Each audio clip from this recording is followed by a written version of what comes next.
Hi, I'm Mina Chang, and I serve as CEO of Linking the World, the international humanitarian aid organization. First of all, I wanted to thank everyone for their concern over my safety.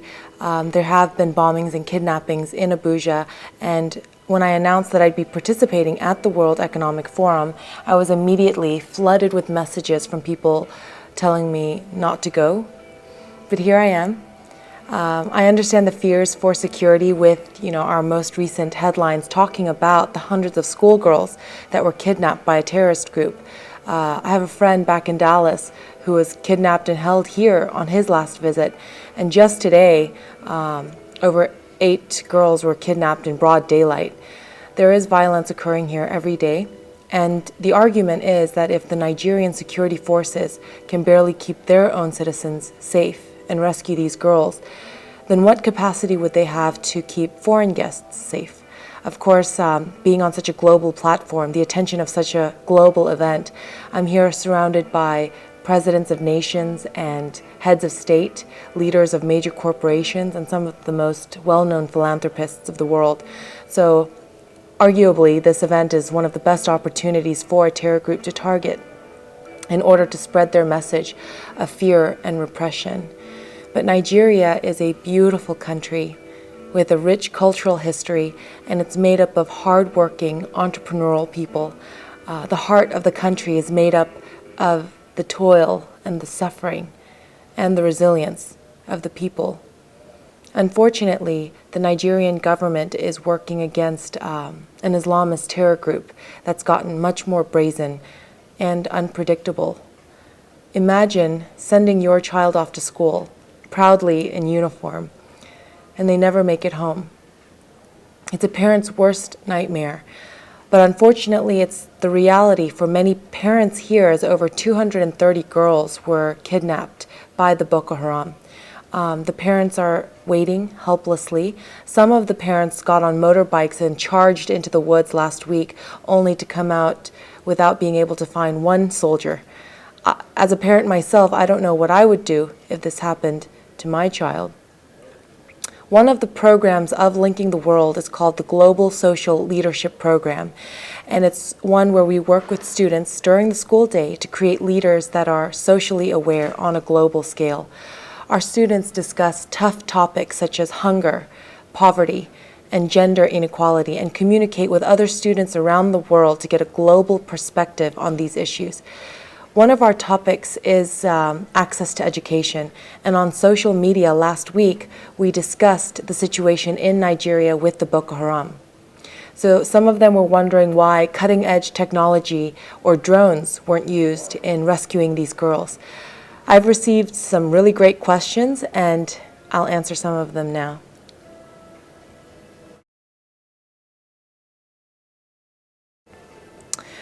Well, the Boko Haram are essentially Islamist militants. The name translates in the local language to mean Western education is a sin, or Western education is forbidden.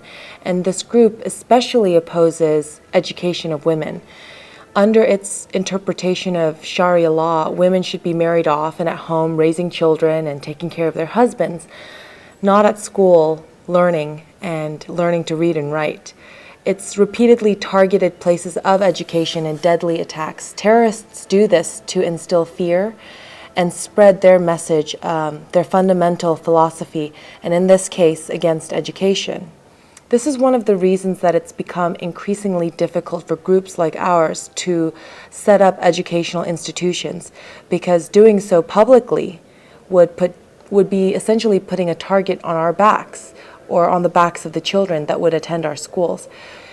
But we stand committed because we know that education is the key to truly breaking any cycle of poverty.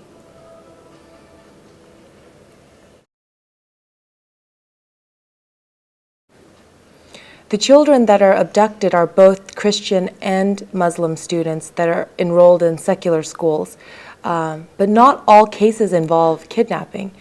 Guns and bombings have killed thousands of students in the past few years. In February, the Boko Haram attacked a federal college, and then in the same area gunned down 20 students and their teacher. Also, the number of people that have been affected by this is far greater than we'll ever read in the news. There's a deep-rooted history of human trafficking here, and the criminal network is quite sophisticated, which is what makes it easier for them to conceal their activities.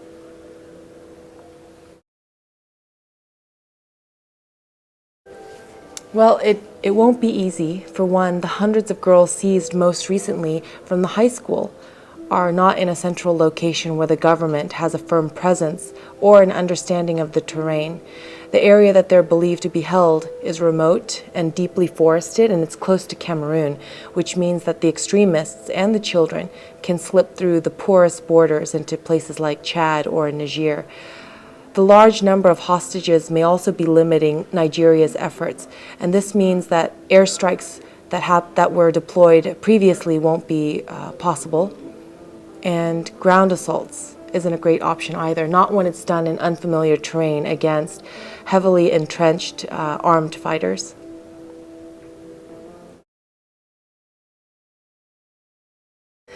Abby, the U.S. says the militant groups has links to al-Qaeda affiliates in West Africa and to extremist groups in Mali. How closely related Boko Haram is to al-Qaeda is hard to define, but I believe that the groups are on par. The bottom line is that they're on the U.S. State Department's list of terror organizations, and they are getting their training and weapons from someone. Boko Haram could be absorbing some of the weapons that are flowing across the Sahara into Libya. Locally, I know that they stress that publicly discussing their efforts and strategy could hinder their efforts of reaching them, but I also know that the United States and other countries have offered support. While I'm here at the World Economic Forum, among the many topics that we'll be covering, we'll discuss risk and resilience in Africa, faith and conflict transformation, and the best way to secure the future. We highlight the importance of taking collaborative action among public and private entities that are investing into infrastructure and education and the markets. Violence involving the contended armed groups and communal violence is increasing. But what is the best way to secure the future and the best way to respond to emerging security threats? With global social leadership, I hope that it opens the discussion to how privileged we are to have access to secure education. I just hope and pray for the children. My hope is that this serves as a reminder of the incredible injustices around the world. Over half of the participants at the World Economic Forum are leaders from African nations. And in the African tradition, when your neighbor has a tragic occurrence, they don't run away. So my hope is that in hosting the forum here, that this provides an opportunity for leaders around the world to come together to shed a light on some of the issues here as well. Thank you for watching and caring.